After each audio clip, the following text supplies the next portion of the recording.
L'épouse d'Ali Khamenei a succombé à ses blessures, annonce faite par les médias officiels iraniens 2 jours après les bombardements menés par Israël et les États-Unis qui ont coûté la vie au guide suprême iranien.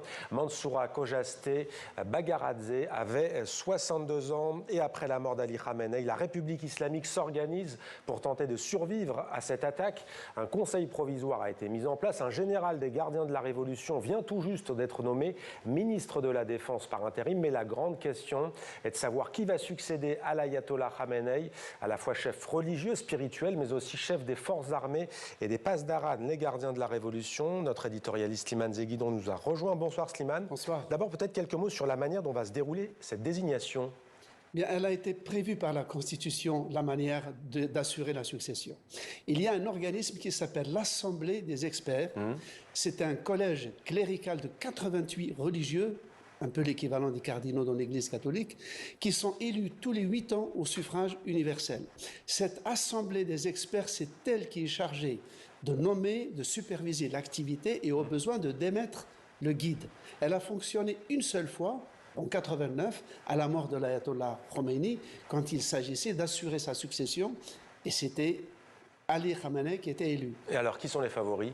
Alors, on parle de 5 favoris, dont le premier, c'est Mujtaba Khamenei, qui est le second fils de l'ayatollah disparu, qui excipe un peu du prestige de son père pour se sentir allant de l'avant.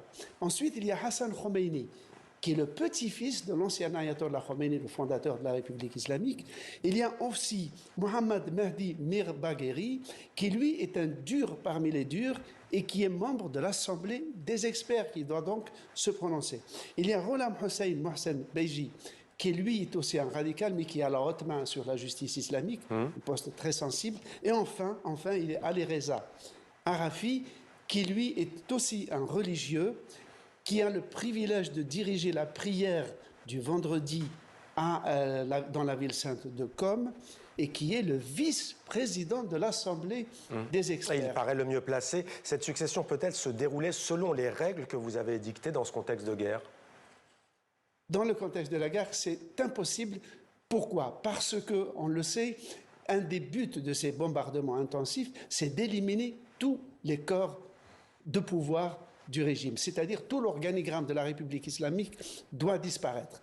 Alors vous imaginez 88 religieux qui se rassemblent dans un seul endroit pour délibérer pendant des heures, peut-être des jours, ils seraient immédiatement une cible considérée comme cruciale par les bombardements israéliens et américains.